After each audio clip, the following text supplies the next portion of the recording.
Amin. Silakan duduk kembali Bapak Ibu. Selamat siang, shalom Bapak Ibu. Gimana kabarnya semua? Saudara, 2 minggu yang lalu saya mulai satu khotbah yang saya khotbahkan untuk mengawali tahun 2019. Dan seperti yang akan ditampilkan di slide, tolong ditampilkan, yaitu saya khotbah tentang starting strong. Mulai dengan kuat. Sama-sama katakan start strong. 1, 2, 3. Start. Kita harus mulai tahun ini dengan baik. Jangan sampai kita mengakhirinya baik, mulainya nggak baik. Karena itu tahun ini ayo kita mulai tahun 2019 mumpung masih minggu ketiga mulai dengan baik. Nah, saya mau review sebentar ya secara cepat bagi saudara mungkin gak datang 2 minggu yang lalu dan minggu lalu di Grand City mungkin saudara masih berlibur, mungkin saudara miss this sermon. Jadi saya akan review secara cepat. Nah, kita akan mulai dari Mazmur 118 ayatnya yang pertama. Nah, ayo kita baca sama-sama dengan keras, dengan percaya. 1, 2, 3. Bersyukurlah kepada Tuhan sebab ia baik, bahwasannya untuk selama-lamanya kasih setianya. Nah, saya sudah sampaikan bahwa Mazmur ini ditulis oleh Raja Daud. Dimulai di hari pelantikannya. Jadi pada hari itu dia dilantik jadi raja, dia nulis ini. Bersyukurlah kepada Tuhan sebab dia baik, bahwasannya kekal untuk selama-lamanya kasih setianya. Saya juga sudah sampaikan bagaimana kita mulai dengan baik. Nomor 1, you need a culture of gratitude. Yaitu saudara dan saya memerlukan budaya bersyukur. Nah, budaya ini budaya yang penting. Mulai tahun ini ayo kita belajar bersyukur dalam apapun yang kita lakukan. Kenapa? Karena ucapan syukur mendatangkan perkenanan Tuhan.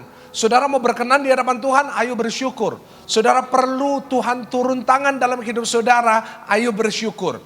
Karena ucapan syukur adalah kunci untuk mendapatkan berkat dari Tuhan. Amin saudara. Nah, saya juga sudah sampaikan ada 3 prinsip bersyukur. Yang pertama, bersyukur dalam kuantitas. Nah ini, bersyukurlah dalam kuantitas. Artinya saudara boleh dikasih banyak, dikasih dikit, tetap bersyukur. Bapak Ibu jujur kalau kita mau bersyukur untuk kuantitas yang besar, itu gampang. Gak perlu jadi Kristen juga bisa. Tapi tantangan kita sebagai orang Kristen adalah apakah saudara dan saya mau bersyukur untuk hal yang kecil. Apakah saudara dan saya mau bersyukur saat gaji kita masih sedikit. Apakah kita mau bersyukur saat kita masih belum punya rumah. Apakah kita mau bersyukur saat kita masih belum bisa punya mobil? Apakah kita bersyukur saat kita ngadepin masalah dan kita sedang dalam masalah sekarang? Itu tantangannya. Mungkin hari ini saudara sedang punya kuantitas sedikit. Mungkin saudara belum punya banyak. Tapi kalau saudara bisa bersyukur dalam kuantitas sedikit, nanti Tuhan percayakan dengan kuantitas yang lebih besar. Amin. Yang kedua saya juga sudah sampaikan, prinsip yang kedua adalah bersyukur dalam kekecewaan. Saudara, kekecewaan itu sering banget kita alamin. Saya yakin 100% dari saudara yang ada di ruangan ini pasti pernah kecewa. Kenapa kekecewaan terjadi? Karena ekspektasi dan realita gak klop. Mungkin di tahun lalu saudara punya ekspektasi beli rumah, tapi sampai sekarang masih ngontrak. Mungkin saudara tahun lalu punya ekspektasi punya mobil, tahun ini masih belum punya mobil. Mungkin saudara punya ekspektasi tahun lalu saudara dapat jodoh, tapi mungkin hari ini masih nyari saudara. Tapi saya ingin katakan sesuatu hal buat saudara, hari ini buang kekecewaan saudara. Karena kalau saudara tidak buang kekecewaan, nanti bisa jadi tawar hati. Saudara nanti bisa jadi malas ke gereja. Saudara jadi malas dengerin firman. Kenapa banyak orang di gereja malas denger firman? Banyak orang di gereja cuma main HP. Banyak orang ke gereja gak dapat apa-apa, pulang gak dapat apa-apa. Karena tawar hati, karena kecewa. Tapi hari ini kalau saudara bisa bersyukur di tengah kekecewaan saudara. Percayalah Tuhan sanggup mengubah kekecewaan menjadi sukacita. Amin. Yang ketiga saya sudah sampaikan, bersyukurlah dalam sukacita. Mungkin hari ini saudara gak lagi kecewa. Mungkin hari ini saudara gak lagi kekurangan. Mungkin hari ini saudara lagi diberkati, uang banyak, mobil ada, rumah ada, keluarga ada, bisnis lancar, toko rame. Saya ingin ingatkan buat saudara hari ini dalam sukacita, dalam berkat pun ayo belajar bersyukur. Saya sudah sampaikan 2 minggu yang lalu, jangan sampai kita menunggu hal-hal yang buruk terjadi, baru kita mau bersyukur sama Tuhan. Jangan nunggu stroke dulu baru bersyukur. Jangan nunggu bangkrut dulu baru bersyukur. Jangan nunggu kehilangan pekerjaan, PHK, baru kita belajar bersyukur dan mau melayani Tuhan. Prinsipnya adalah mumpung lagi diberkati, ayo bersyukur dan layani Tuhan. Amin. Nah, ini adalah sekilas, mohon maaf kalau saya kecepatan. Nanti kalau saudara mau dengar yang lebih komplit, yang saya khotbahnya lebih detailed, saudara bisa lihat di YouTube. Karena nanti sore ini setelah ibadah yang kedua ini saya akan upload di YouTube khotbah tentang bersyukur itu. Itu yang pertama. Kalau saudara dan saya memulai tahun ini dengan baik, mari kita punya budaya bersyukur. Itu yang pertama. Nah, hari ini saya akan masuk di poin yang kedua. Bagaimana saudara dan saya bisa mulai tahun ini dengan baik. Tidak hanya cukup untuk bersyukur. Tapi yang kedua, saudara dan saya memerlukan budaya mempercayai Tuhan. Mempercayai Tuhan. Ini budaya yang sangat penting banget. Kita buka sama-sama dalam Mazmur 118. Saya akan bacakan buat saudara, Mazmur 118 ayatnya ke-8 sampai ayatnya ke-9. Kita tetap belajar dari Daud ya Bapak Ibu. Karena awal dari kerajaan ini semua ada di dalam Mazmur 118. Dikatakan ayatnya ke-8, lebih baik berlindung pada Tuhan daripada percaya manusia. Lebih baik berlindung pada Tuhan daripada percaya kepada para bangsawan. Nah Bapak Ibu tetap di ayat ini. Kalau kita lihat dalam terjemahan aslinya, kita akan lihat bahwa kata lebih baik berlindung pada Tuhan dalam terjemahan aslinya adalah lebih baik mempercayakan hidup. It is better to trust in God than to trust in man. It is better to trust in God than to trust in princes. Sama para bangsawan, sama para raja. Itu terjemahan aslinya. Jadi yang kedua, kalau saudara memulai tahun ini dengan baik, belajarlah memiliki budaya mempercayai Tuhan. Saudara mempercayai dengan percaya itu dua hal yang beda. Beda banget yang namanya trust and belief. Saudara nggak sama. Kalau kita yang namanya percaya Tuhan itu gampang. Saudara cukup ke gereja. Saudara mungkin lihat fakta-fakta historis tentang Tuhan.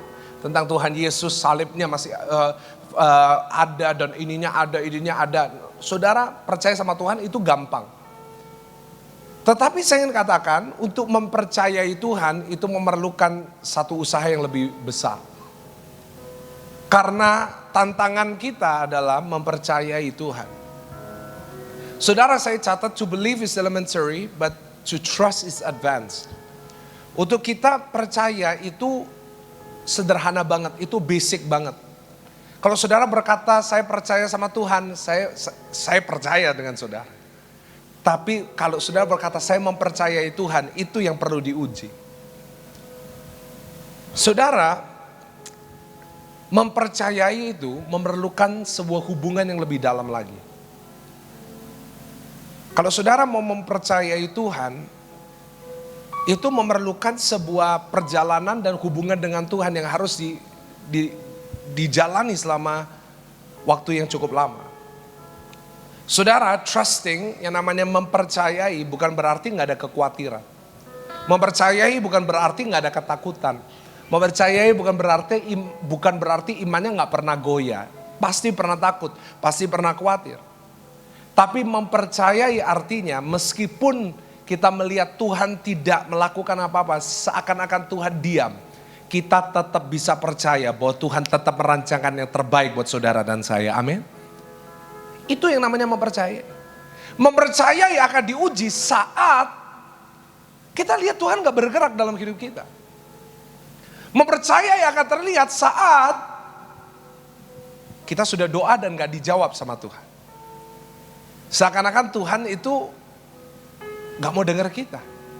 Seakan-akan Tuhan itu gak ada. Budaya ini yang harus kita miliki.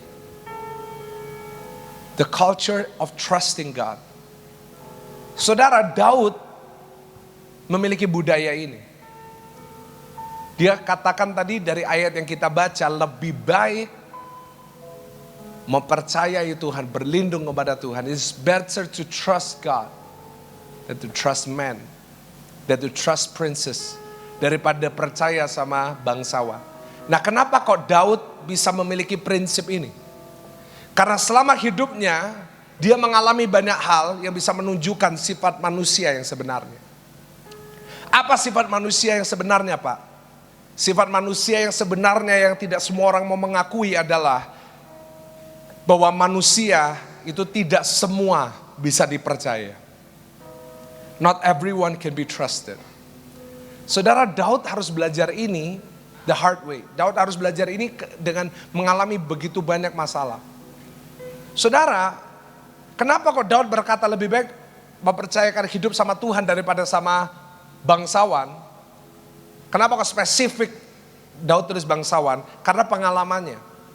Bapak Ibu, Daud pernah kecewa dengan perkataan para bangsawan. Dia sempat mempercayai seorang bangsawan, a prince, seseorang yang ada di kerajaan. Namanya adalah Saul. Bapak Ibu, ingat cerita Daud lawan Goliat, David versus Goliath? Nah, saudara, Daud bukan cuma berani, tapi dia tuh kepingin dapat hadiah. Jadi Saul itu kan juga takut sama Goliat. Daud akhirnya kasih pengumuman gini, kalau ada yang bisa ngalahin Goliat, dikasih 2 hadiah. Yang pertama hadiahnya adalah bebas pajak seumur hidup. Bayangin, enak loh. Gak usah bayar pajak sama kerajaan kalau bisa ngalahin Goliat. Yang kedua, dapat anaknya raja.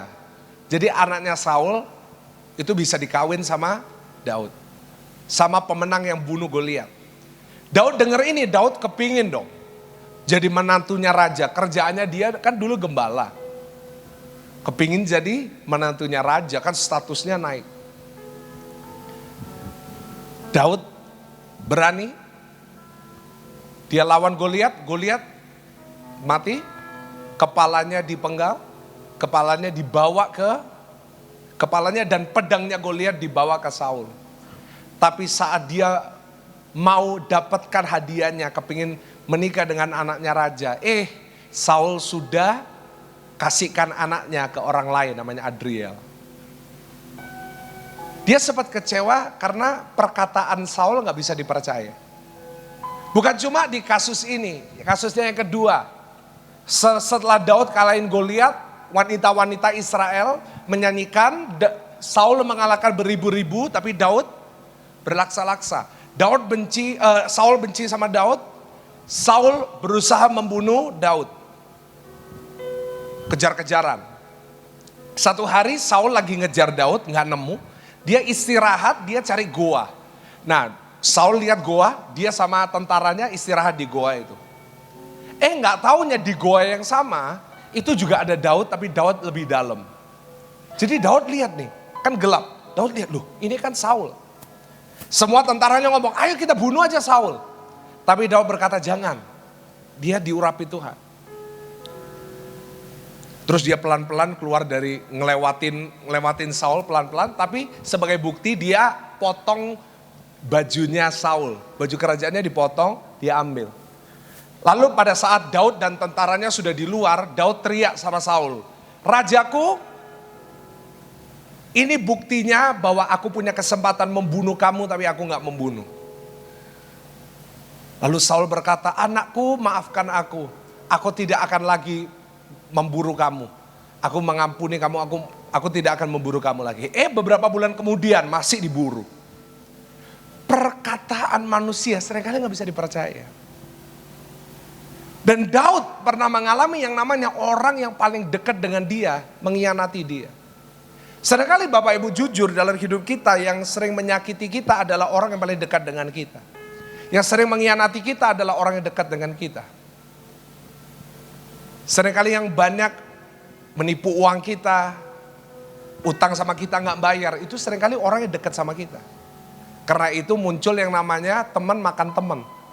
Kan itu ada istilah itu. Daud ngerti sifat manusia aslinya. Gak semua orang bisa dipercaya. Salah satu orang yang paling dekat dengan dia, orang best friendnya Daud, namanya Ahitofel. Ahitofel ini penasehatnya Daud. Daud itu pernah ngomong nasihatnya Ahitofel ini nasihatnya Tuhan.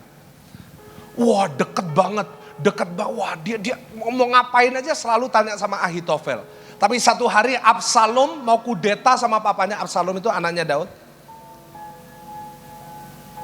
Yang namanya Ahitofel orang paling dekat justru mengkhianati Daud. Sampai Daud harus lari ke padang gurun. Saudara, seringkali kalau kita percaya sama manusia, mempercayakan diri sama manusia, seringkali kita banyak kecewanya. Banyak anak-anak muda datang sama saya kecewa. Kenapa? Waktu pacaran omongannya top, apalagi yang laki-laki saudara. Kadang-kadang laki-laki kan pinter banget gombal saudara. Wah kalau pacaran itu gombalnya top nomor 1. Tapi begitu menikah semua gombal itu cuma impian aja. Wah banyak, makanya saya selalu ngomong sama anak-anak muda sekarang. Kalau pacaran, mulai pacaran, kalau pacarmu janji apapun catetan. Catat 1, di mana lokasi, jam, nanti waktu saya berkatin, gak janji nikah dulu, saya bacakan. Tanggal 2 November 2018, pada pukul 7 malam, Anda berjanji kepada saudari ini bahwa engkau akan ini. Apakah kamu setuju? Nah, supaya lebih aman saudara di hadapan Tuhan. Tapi seringkali jujur kita nggak bisa percaya sama manusia. Ini yang membuat Daud punya budaya ini. Aku nggak mau mempercayai manusia lagi. Aku nggak akan mempercayakan hidupku sama manusia. Aku akan mempercayai Tuhan. Bapak Ibu saya tulis di sini, trusting people will leave you disappointed. Pasti. But trusting God will leave you in victory. Kalau saudara mempercayakan hidup saudara kepada Tuhan gak akan kecewa, tapi hidup penuh kemenangan. Amin saudara. Saya akan tutup khotbah saya pada siang hari ini dengan menyampaikan kepada saudara ada 2 ciri orang yang mempercayai Tuhan. Sambil saudara dengar khotbah ini, coba saudara introspeksi diri. Apakah saya ini sudah mempercayai Tuhan atau belum? Saya sambil khotbah ini, saya juga harus introspeksi diri saya. Saya nggak asal ngomong, tapi saya harus juga introspeksi. Apakah saya sudah mempercayakan hidup kepada Tuhan? Nah Bapak Ibu, apa sih cirinya orang yang mempercayai Tuhan? Yang pertama, lihatlah reaksinya dalam badai. Look at their reaction in a storm. Coba kita buka ayatnya, saya akan bacakan buat saudara. Mazmur 118 ayatnya ke-10 sampai 14. Dikatakan segala bangsa mengelilingi aku, ini badai hidup. Semua bangsa mau melawan dia, tapi Daud berkata, demi nama Tuhan sesungguhnya aku pukul mereka mundur. Mereka mengelilingi aku, ya mengelilingi aku, demi nama Tuhan sesungguhnya aku pukul mereka mundur. Mereka mengelilingi aku seperti lebah, mereka menyala-nyala seperti api duri, demi nama Tuhan sesungguhnya aku pukul mereka mundur. Aku ditolak dengan hebat sampai jatuh, tetapi Tuhan menolong aku. Tuhan itu kekuatanku dan mazmurku, ia telah menjadi keselamatanku. Lihatlah reaksi kita dalam badai. Bapak Ibu, reaksi pertama kita terhadap sesuatu akan menunjukkan keadaan hati kita yang sebenarnya. Bagaimana saudara mereaksi terhadap sesuatu, itu akan menunjukkan keadaan hati saudara. Nah, bagaimana saudara menghadapi masalah, menghadapi badai hidup akan menentukan keadaan hati saudara. Nah, Bapak Ibu, orang yang mempercayai Tuhan pasti menunjukkan reaksi yang tepat saat menghadapi masalah dan badai. Kenapa? Karena orang yang mempercayai Tuhan, mempercayakan hidup kepada Tuhan, orang itu tahu bahwa yang menyertai dia pasti lebih besar daripada yang dia hadapi. Kalau orang tahu yang menyertai dia lebih besar daripada yang dia hadapin, dia gak akan khawatir lagi. Dia gak akan takut lagi. Saudara, hari Rebo kemarin saya puji Tuhan khotbah di Jakarta, diundang salah satu gereja di Mall Arta Gading. Dan hari Kemisnya saya gak langsung pulang, saya diajak meeting dengan salah satu pendeta yang hebat, yang besar, gerejanya besar di Jakarta. Lagu-lagunya sering kita nyanyikan, termasuk tadi dari NDC Worship. Gerejanya namanya NDC. Nah Bapak Ibu, gereja beliau ini kan berkembang sudah 26 tahun. berkembang banget, jemaatnya banyak. Dan mereka bisa beli satu office building, satu lantai dibeli sama mereka, dijadikan office-nya mereka sendiri. Nah waktu saya mau masuk building itu dimintain KTP, nggak boleh orang sembarangan yang masuk. Ada security-nya banyak banget. Security-nya bukan security biasa-biasa, security yang profesional. Waktu kita masuk ditanyakin ini itu, taruh KTP. Setiap orang harus satu, biasanya kan satu grup satu KTP, enggak, satu orang satu KTP, kita harus setor, kita harus naik. Waktu naik masuk lift kita juga ditanyakin mau kemana, ke lantai berapa. Kita sampai level kalau nggak salah 18 ya, level 18 kita masuk, kita ditanyain, kita masuk ada tulisannya RDC, security-nya tanya ini mau ketemu siapa. Wah sepertinya susah banget mau masuk. Karena harus melewati orang-orang tertentu. Nah tapi setelah kita ketemu dengan beliau, dan beliau ngajak ayo kita makan bareng, kita lunch. Nah waktu turun, kita melewati security yang sama, melewati semua orang yang sama. Tapi saat kita turun, lebih gampang. Semua yang tadinya security-nya mukanya kereng, sekarang jadi, mari Pak silakan Pak, lewat Pak, iya Pak silakan Pak. Nah, melewati orang yang sama, melewati hal yang sama, melewati jalan yang sama, tapi hasilnya beda. Saya lebih santai, saya lebih tenang. Kenapa? Karena saya turun dengan yang punya gedung. Karena itu lewatnya lebih santai. Naiknya, wah ribet banget. Tapi saat saya bersama dengan yang punya gedung, lewatnya lebih gampang. Saya lebih tenang. Nah begitu juga dengan Tuhan Bapak Ibu. Kalau saudara menghadapi masalah, orang di luar sana juga menghadapi masalah. Terus apa bedanya? Kalau hari ini saudara ngadepin masalah, saudara stres, saudara nangis, saudara marah-marah, saudara gak bisa tidur, saudara depresi, gak ada bedanya sama orang di luar sana. Gak ada bedanya sama orang yang gak punya Tuhan Yesus. Tapi kalau saudara punya Tuhan Yesus, saudara mempercayai Tuhan Yesus, pasti beda reaksinya. Masalahnya sama, persoalannya sama, ekonominya sama, resesi sama. Tapi yang membedakan adalah kita tetap bisa tenang. Sebab ada Tuhan Yesus menyertai kita. Nah itu. Karena itu tuh Daud pernah berkata, aku tenang sebab kau Allah. I will be still cause you are God. Aku akan tenang. Karena itu hari ini apa reaksi saudara saat saudara menghadapi badai hidup? Apakah tenang? Atau apakah saudara stres? Bapak Ibu, don't take the presence of the storm to indicate the absence of God. Jangan pernah lihat adanya badai, wah badai hidup, masalah. Jangan jadikan itu patokan, oh Tuhan gak ada, oh Tuhan gak sayang sama aku. Saat saudara ngadepin masalah, nyalakan Tuhan, Tuhan jahat, Tuhan hukum aku. No. Jangan pernah lihat badai dan berkata Tuhan gak ada. Dalam badai pun Tuhan tetap menyertai. Amin sudah. Tapi kenapa kok banyak orang berkata seperti itu? Kenapa kok banyak orang lihat badai, lihat masalah, lalu dia jadi tawar hati, lalu dia ngomong Tuhan gak ada, Tuhan jahat. Kenapa? Karena di tengah badai kita gak bisa lihat apa-apa. We cannot see in the storm. Kita gak bisa lihat. Dalam badai yang bisa kita lihat cuma badai. Karena itu Tuhan berkata jangan hidup karena melihat, tetapi karena kenapa? Karena di dalam badai yang kita lihat pasti badai. Gak ada lihat yang lain. Kemarin kan hari Sabtu kan Surabaya kan hujannya deres ya. Hujannya kan wah sampai banyak pohon tumbang. Saya dikasih tahu beberapa orang kemarin itu nyetir itu jarak pandang berapa meter aja gak bisa lihat. Nah dalam badai juga kayak gitu. Kalau kita ngadepin badai, ya kita lihat, ya badai. Wah pasti lihat badai. Nah apalagi kalau di atas. Nah saudara Rabu kemarin, saya kan ke Jakarta, saya terbang pagi-pagi. Nah saya terbang 1 jam lebih, lalu kapten bilang waktunya descend, waktunya turun, mau landing. Nah kita sudah siap-siap, kapten sudah ngomong gitu, kita sudah bangun. Lalu kita tunggu pesawatnya turun. Nah biasanya kalau pesawat lagi turun kita kan suka lihat keluar ya.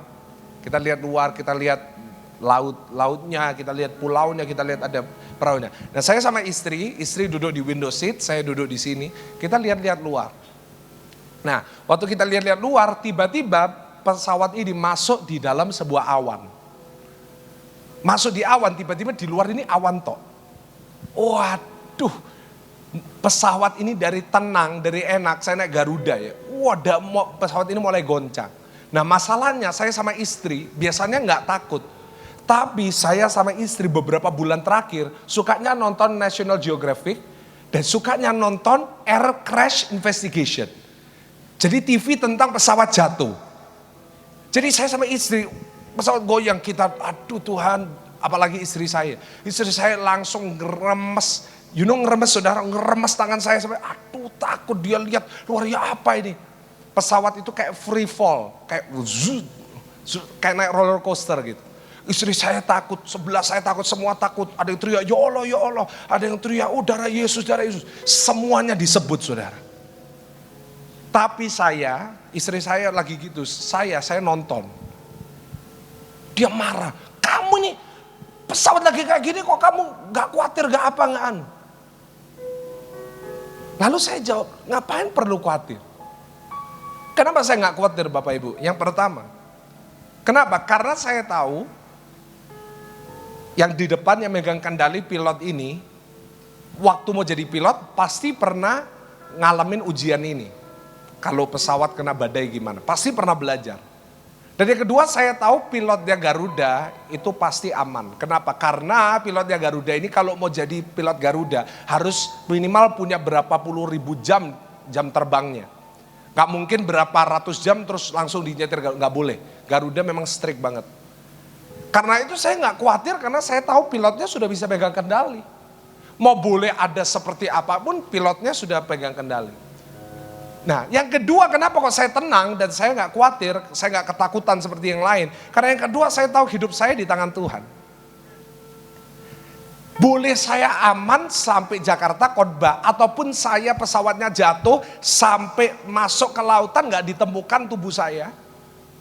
Saya gak khawatir, kenapa? Karena hidup saya di tangan Tuhan. Saya hidup puji Tuhan, saya mati, masuk surga ketemu Tuhan. Buat apa khawatir? Begitu juga dengan hidup kita, jangan cuma waktu naik pesawat aja, tapi dalam hidup kita ngadepin masalah. Yang pertama, jangan khawatir. Dalam masalah, dalam persoalan, yang megang kendali hidup kita itu Tuhan pencipta dunia ini. Ngapain perlu khawatir? Amin. Yang kedua, ngapain perlu khawatir? Karena apapun yang terjadi, Tuhan tetap baik. Mau hidup buat Tuhan dan diberkati. Mau mati, ketemu sama Tuhan di surga. Itu enaknya. Karena itu reaksi kita terhadap badai itu penting banget untuk melihat apakah saudara mempercayakan hidup kepada Tuhan atau tidak. Jadi yang kedua, yang terakhir, pemain musik boleh naik.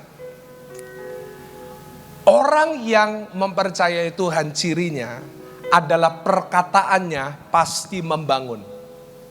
Kita baca ayat terakhir, saya akan bacakan buat saudara. Ayat yang ke-17. Apa yang Daud katakan? Tadi dia sudah katakan, ini mengelilingi aku, demi Tuhan aku mengalahkan. Dikatakan, aku tidak akan mati, tetapi hidup. Dan aku akan menceritakan perbuatan-perbuatan Tuhan. Amin. Dikatakan, aku tidak akan mati. Ini sangat bertolak belakang dengan reaksi perkataan kita kalau kita ngadepin masalah. Ngadepin masalah biasanya reaksi kita apa? Mate aku. Mateng aku. Waduh mate kon mate. Seringkali kan gitu. Tapi orang yang mempercayai hidupnya sama Tuhan seperti Daud akan berkata, aku gak akan mati tapi hidup. I will not die, I will live. Sebab ada Tuhan yang beserta dengan aku. Coba introspeksi perkataan saudara. Apakah perkataan saudara membangun? Apakah perkataan para istri di ruangan ini membangun suaminya? Saat suaminya ngadepin masalah, kerjaan sepi, apakah perkataan saudara membangun? Apa saudara malah menjatuhkan? Ya kamu toh, wis tak bilangi toh. Wah kamu gak pernah ngurungono, makanya jadi ini. Perkataan saudara membangun atau enggak? Apakah perkataan anak-anak membangun untuk orang tuanya? Apakah perkataan orang tua membangun untuk anaknya? Saat anaknya nilainya nggak begitu bagus, apakah saudara membangun anak saudara atau menjatuhkan? Banyak orang tua saya lihat anaknya dapat nilai 6, bilang kamu tuh cek. Ya itu saya nggak perlu ngomong aja. Kamu tuh cek, bodoh. Kamu kok males, kamu kok ini. No. Hari ini kalau saudara mempercayai Tuhan buat hidup saudara, perkataan saudara pasti membangun. Nggak akan menjatuhkan, itu cirinya. Daud tidak pernah sekalipun dia menjatuhkan orang lain. Dia nggak pernah sekalipun menjatuhkan dirinya. Perkataannya selalu membangun. Perkataannya selalu yang benar. Kenapa? Karena perkataan orang yang mengandalkan Tuhan, mempercayai Tuhan pasti penuh harapan. Kenapa? Dalam Tuhan ada harapan. Kalau perkataan saudara gak ada harapan, perkataan saudara tidak membangun, perkataan saudara menjatuhkan, saya meragukan kepercayaan saudara kepada Tuhan. Seringkali perkataan seseorang menunjukkan isi hatinya. Kalau orang takut seringkali ngomong, waduh mati aku, ini. Hari ini coba introspeksi perkataan kita. Boleh ngadepin hal yang sama. Tapi perkataan orang yang mempercayai Tuhan pasti positif. Kenapa? Karena dia tahu rancangan Tuhan tidak pernah buruk untuk hidupnya. Saya akan tutup dengan menjawab sebuah pertanyaan yang seringkali banyak orang tanya. Saya sudah khotbah tentang 2 budaya kalau mulai tahun ini dengan baik. Budaya bersyukur dan budaya mempercayai Tuhan. Tapi pertanyaan yang seringkali banyak orang tanya sama saya adalah, gimana caranya Pak? Karena jujur saya tahu ini sulit. Untuk bersyukur sulit. Untuk mempercayai Tuhan sulit. Caranya gimana? Caranya gampang, tetap belajar dari Daud dalam Mazmur 1 ayatnya yang pertama sampai ayat yang kedua. Saya akan bacakan sebagai ayat terakhir sebelum kita pulang. Mazmur 1 ayatnya yang 1. Dikatakan berbahagialah orang yang tidak berjalan menurut nasihat orang fasik, yang tidak berdiri di jalan orang berdosa, tidak kumpul dalam kumpulan pencemooh, tetapi yang kesukaannya ialah Taurat Tuhan. Dan yang merenungkan Taurat itu siang dan malam. Kalau hari ini kuncinya satu. Kalau saudara mau bisa bersyukur, saudara mau bisa mempercayai Tuhan, yang pertama dan yang terakhir. This is all you need. Saudara dan saya harus cinta firman. Harus cinta apa saudara? Firman. Gak ada cara lain. Saudara boleh baca buku sebanyak apapun. Saudara boleh dengar, poin 1 ini. Cinta firman. Saya berdoa jemaat GSJS mulai bulan ini sampai bulan-bulan seterusnya punya budaya cinta firman. Setiap hari baca 1 pasal lah. Kalau saudara bisa buka Instagram selama 30 menit, kenapa saudara gak bisa buka Alkitab cuma 10 menit? Kalau saudara bisa nonton drama Korea sampai beberapa episode habis, kenapa gak bisa buka Alkitab cuma 15 menit, 20 menit. Banyak orang komplain sama Tuhan. Tuhan kenapa kok gak ada berkat? Baca firman gak? Seringkali baca firman itu sudah terlalu biasa. Sampai kita sudah kebal dengan itu. Gak ada masalah apa? Wis doa. Kita jadi kebal sama doa. Padahal kita gak berdoa. Kita gak paham untuk apa berdoa. Untuk apa baca firman. Tapi kalau hari ini saudara punya budaya cinta firman. Cinta firman. Dengerin firman. Dengerin khotbah. GSJS sekarang punya YouTube channel. Khotbah-khotbahnya semua pendeta-pendeta kita upload setiap minggu. Khotbah saya ada, khotbahnya Pak Sam ada, khotbahnya semua hamba-hamba Tuhan yang kita undang semua ada. Dengerin firman, baca firman. Kenapa? Karena iman timbul dari apa saudara? Pendengaran akan firman. Kalau saudara dengerin firman, saudara baca firman, saudara jadikan firman jadi bagian dari hidup saudara, bagian dari rutinitas saudara. Rutinitas itu tidak selalu buruk. Seringkali rutinitas itu konotasinya buruk karena dianggap sebagai sesuatu yang biasa. Tapi rutinitas itu diperlukan supaya ada budaya kebiasaan dari sisi kita. Budayakan untuk baca Alkitab setiap hari. Budayakan untuk doa setiap hari. Budayakan dekat sama Tuhan setiap hari. Maka Tuhan akan memampukan saudara melakukan semua hal ini. Dan saya percaya tahun ini sampai tahun-tahun ke depan saudara akan mengalami tahun yang penuh dengan mujizat dan berkat dari Tuhan. Saya mau berdoa buat saudara. Tuhan hari ini hamba-Mu mau berdoa buat setiap jemaat-Mu yang hadir. Biarlah hari ini Engkau memampukan setiap kami untuk mulai tahun ini dengan kuat, dengan baik Tuhan. Biarlah Engkau memberikan kami kemampuan untuk kami bisa bersyukur dalam segala hal. Dan untuk kami bisa mempercayai Tuhan dengan segenap hati kami. Roh Kudus, kami tahu ini bukan hal yang gampang. Kami tetap manusia biasa yang mengalami banyak masalah, tapi Roh Kudus, Holy Spirit, help us, bantu kami, mampukan kami. Sehingga kami dapat kemampuan untuk kami bersyukur dalam kekurangan kami, dalam kekecewaan kami. Dan mampukan kami untuk mempercayai Engkau saat tidak ada hal yang masuk akal.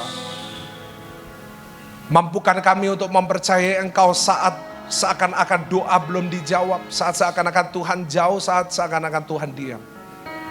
Dan ajar kami, mampukan kami untuk kami cinta firman. Maka kami percaya tahun ini bukan menjadi tahun yang berat untuk kami. Tahun ini bukan tahun yang susah untuk kami. Tahun ini bukan tahun yang susah, yang berat buat kami. Tetapi tahun ini menjadi tahun yang penuh berkat mujizat buat setiap kami. Tuhan, hamba mau berdoa buat setiap jemaat-Mu. Biar berkat yang luar biasa tercurah dalam hidup mereka. Biar jemaat yang sakit di dalam nama Tuhan Yesus, Tuhan akan memberikan kesembuhan melalui bilur-bilurnya. Setiap jemaat yang menghadapi masalah, persoalan, Tuhan buka jalan yang supranatural bagi mereka. Yang sedang susah, biarlah Tuhan yang memberikan penghiburan buat setiap jemaat-Mu. Di dalam nama Tuhan Yesus, mari jemaat Tuhan yang sudah diberkati sama-sama kita katakan, amin.